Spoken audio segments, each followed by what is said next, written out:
Привет, дорогой ГТВ YouTube официал. Я твой подписчик.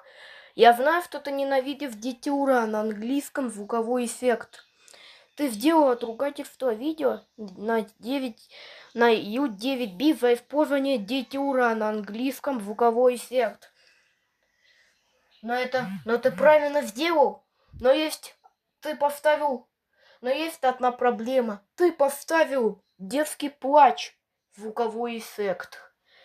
Пожалуйста, больше не используй этот звуковой эффект, ладно? Конец.